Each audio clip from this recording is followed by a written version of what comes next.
So bago tayo mag-start mga ka-streetwise, no, pag-usapan muna natin itong katarantaduhan nga po ni Christian Esguerra. Oo. Alam niyo mga kababayan, no, well, ako, may mga loyalista, no? May mga loyalista talaga na kahit ano mangyari, ayaw po talaga nilang makipag-unite sa mga dilawan or sa mga pink. Well, ako open ako doon, pero dahil po sa mga taong katulad ni Christian Esguerra, nawawalan po ako ng gana. No? Okay, sige. Meron pala muna akong tanong dyan sa inyo. 200 kagad tayo, ha. O, dyan po sa 200. Hello po, Ma'am Susana J, no? So, dyan po sa 200 na nanonood ngayon. Sino po sa inyo ang may doubt, no, na meron doubt na makipag-unite sa mga kakamping? So, press 1. Press 1 lang po, saglit lang po yan. Kasi, medyo importante po kasi ito. Mukhang, dito po kasi papasok yung political dynamics, no, na mangyayari nga po sa 2028 elections. So, yan, marami yan, si Susana J, yan, si Sir Leo, yan, si Belia, yan, marami, di ba? Marami. Well, naintindihan ko po talaga yan. Sobrang naintindihan ko po yan kung bakit may mga loyalista na ayaw po or may doubt na makipag-unite sa mga kakamping or sa mga dilawan. Kasi tandaan po natin, dilawan will be always dilawan. Kaya, tingnan nyo to, may papakita ko example sa inyo, no? Nakuha ko to sa video ni Top 1 eh. Sinasabi ng iba pinoprotekta. Alam niyo itong si Christian Esguerra mga kababayan, masyadong perfecto to, no?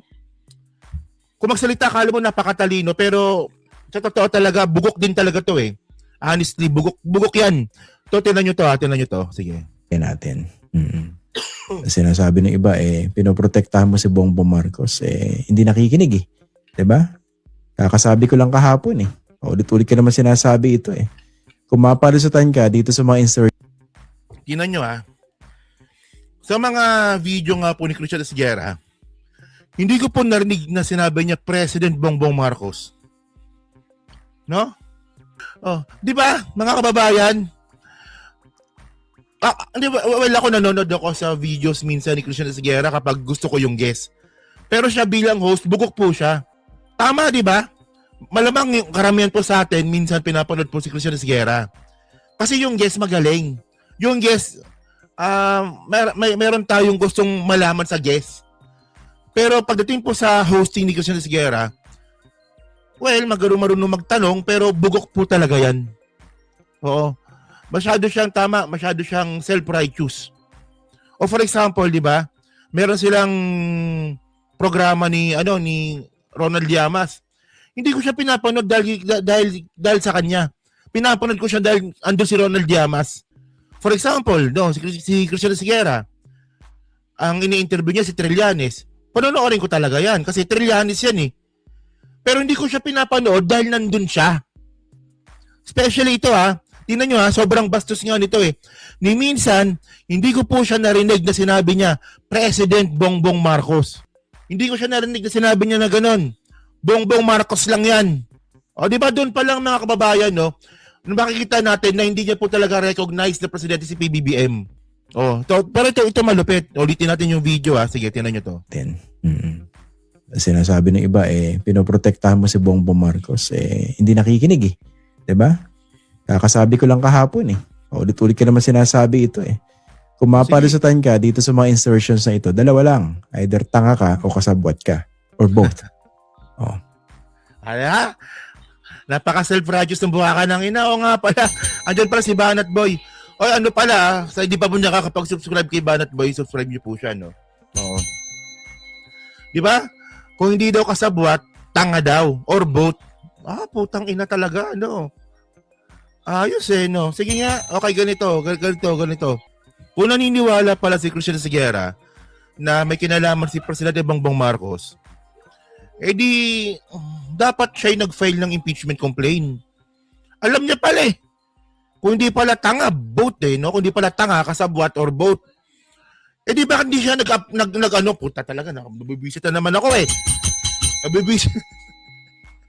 Tanginan to no? Bakit hindi siya nag-file ng impeachment kay Presidente? Di ba, nitong taon, di ba, nagkaroon ng impeachment complaint. Bakit wala siya doon sa complainant? Walang yan to no? Walang respeto tong gagong to, no? Tingnan nyo Ako naniniwala ako no, na kung si Lenny po yung nanalong presidente, tapos gagawin po ni Lenny yung ipaglaban ng Pilipinas sa West, ipaglaban ni Lenny yung Pilipinas sa China regarding sa West Philippine Sea. Ipakulong si Digong. For example lang, hypothetical lang, no. Tapos si Lenny kunwari naging presidente, ginawa niya, nagkaroon siya ng isang magandang programa para nga po mawala yung utang ng mga farmers tulad ng ginawa ni PBBM. Susuportahan ko si Lenny. Wala na akong pakialam kung lugaw siya, wala na akong pakialam. Pero itong mga kababayan, mukhang hindi pa rin ata nakaka-get over dun sa eleksyon eh. So, continue pa natin. Bukok talaga no? Kaya sinasabi ko nga mga kababayan, Dilawan will be always Dilawan. Sa ngayon, nakakatuwa dahil kakampi natin sila laban sa mga Duterte, pero eventually, tutuklawin tayo ng mga yan. No? Ako naintindihan ko rin po yung mga ibang kababayan natin na gustong makipag-alyansa sa Dilawan, pero sana tandaan po natin na eventually, no? Dilawan pa rin po yan. Dilaw pa rin po ang nananalaytay sa kanilang mga dugo. Kulay dilaw ang yung mga yan. Oh, for example ito. Ito. Sinabi ni PBBM nito lang na walang ill-gotten wealth. O syempre, mga Dilawan, hindi pwede yan. Di ba? Ito ang sinasabi ko eh. Puta yung ill-gotten wealth na yan, 1987 pa yan. Pero bakit ngayon wala pa rin po silang makonvict na Marcos regarding dyan sa ill-gotten wealth? Okay lang sana kung si Amy, wala tayong pakialam, di ba? Kung si Amy sana, okay lang. Pero ayun ang tanong natin. Di ba? Nung sinabi po ni PBBM na walang ill-gotten wealth, totoo naman yun. Kasi kung may ill-gotten wealth, sana may napakulong ng Marcos. Ang tagal-tagal na nila sinasabing ill-gotten wealth, pero wala naman sila napapakulong ng Marcos. May mga biktima daw po ng martial law, ng human rights. Oh, so nasaan yung conviction? Wala pa rin pong conviction. Yan ang sinasabi ko eh. O nung sinabi ni PBBM nung nakarang araw na walang ill-gotten wealth ng pamilya Marcos, lumabas na naman po yung mga Dilawan. Yung ugaling Dilawan. Yan, isa pa yan. Yung Shelo Magno na yan. Isa ring bugok yan. Kaya nga, sige, continue natin. Galing pala nito, no? Talino pala nito eh. Galing. Sa ito, dalawa lang. Either tanga ka o kasabwat ka. Or both. Oh. Kasi ako, hindi ako naniniwala na nagising lang ng isang umaga yung presidente na realize ganun na pala katindi itong corruption dito sa national budget. Kaya kailangan ko magsalita dito sa SONA. Mahiya naman kayo. Ano yun? Ganun-ganun lang yun. Oh, ganun-ganun lang yun. Oh, ano yun? Ganun-ganun lang yun. Ito mga kababayan, no? Ito ha. Sabi ko nga sa inyo eh, si PBBM din po, nabiktima din po yan ni Bonoan. Diba? Nalala ko yan, 2025 SONA, nagsalita si PBBM na ganito na kadami ang ating flood control. And then after 3 days, binaha na naman ang buong Maynila. Yun naman pala, mali-mali pala yung mga what they call this, yung mga binigay na report ni Bonoan kay Presidente Bongbong Marcos. So pagiging tanga ba yun? Actually, hindi. Di ba? Kasi ito yung magandang metaphor dito mga kababayan eh. Ganito ha. For example, meron kayong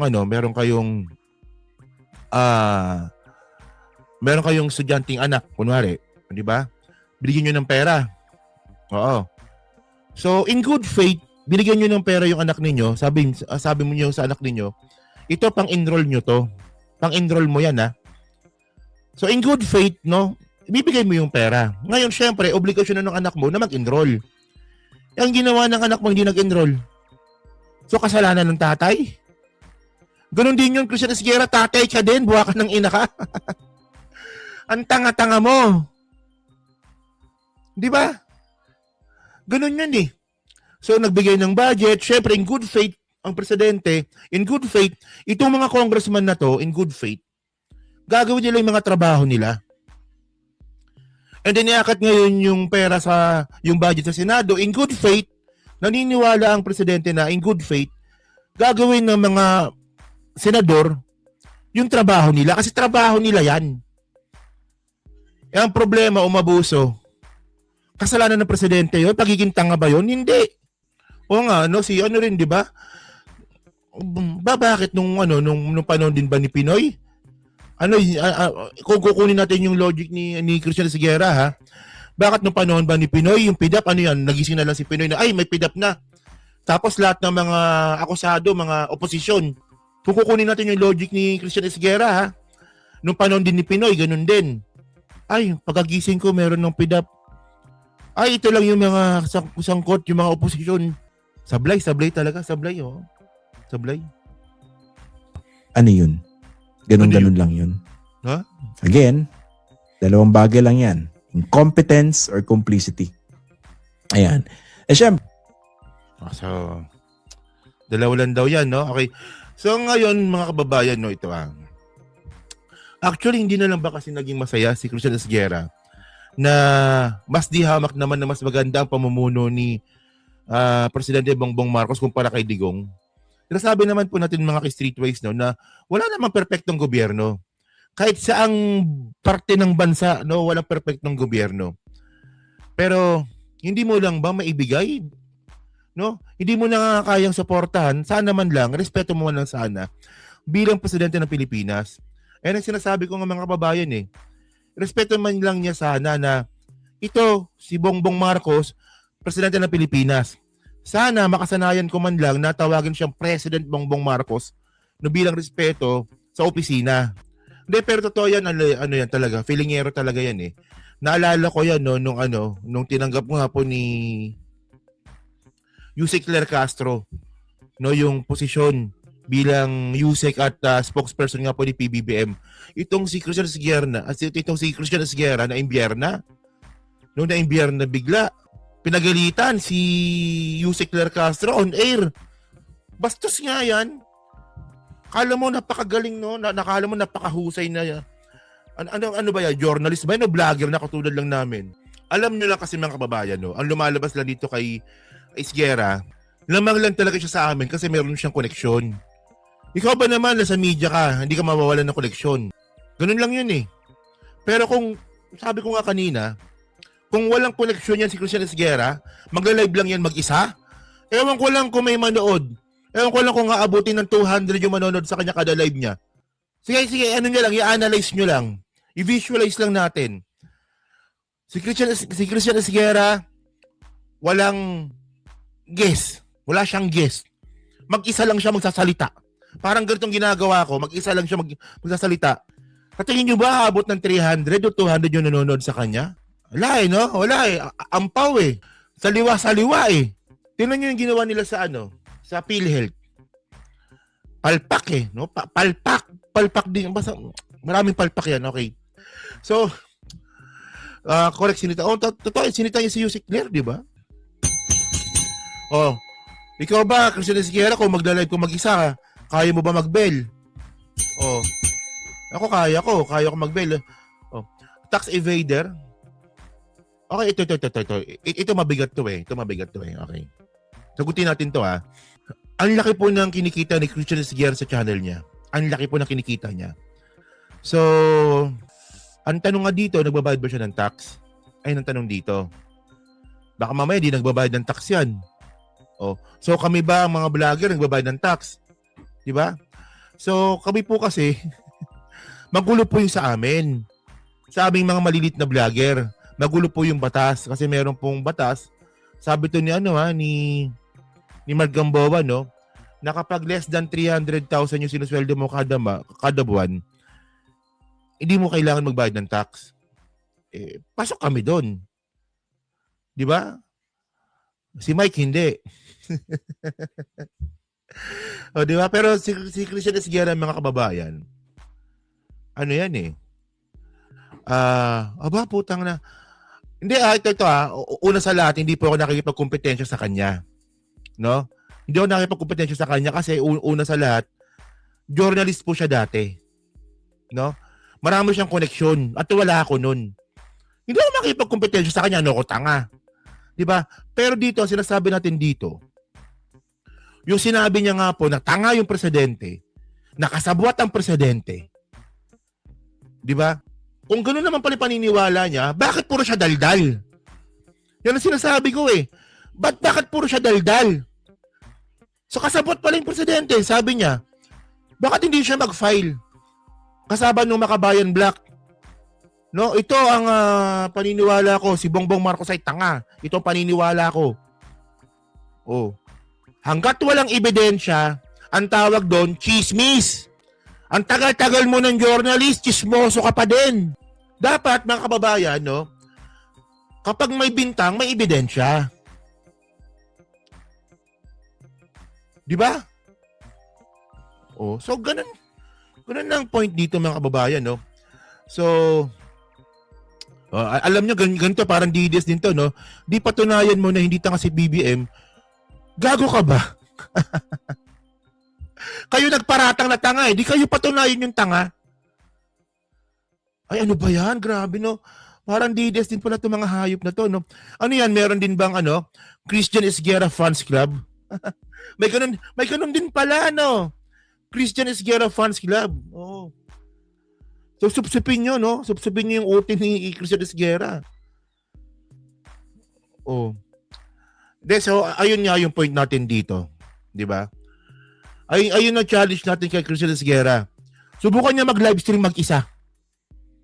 No? Subukan niya mag-livestream mag-isa. Ewan ko lang kung gaano siya ka-boring. Alam niyo si Banat Boy, napaka niyan. Tatalunin pa siya ni Banat Boy. Si Banat Boy, napaka-entertaining na niyan. Napaka-entertaining na vlogger niyan.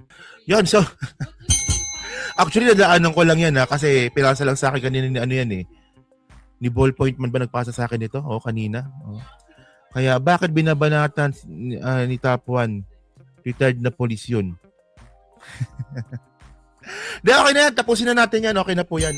Next topic na po tayo. No? Ayoko namang mag-isang oras tayo. Topic natin si Christian Esguerra. Baka sabihin nyo na naman. Baka sabihin ng mga Christian Esguerra, #1 fans club na ginagatasan mo lang si Christian.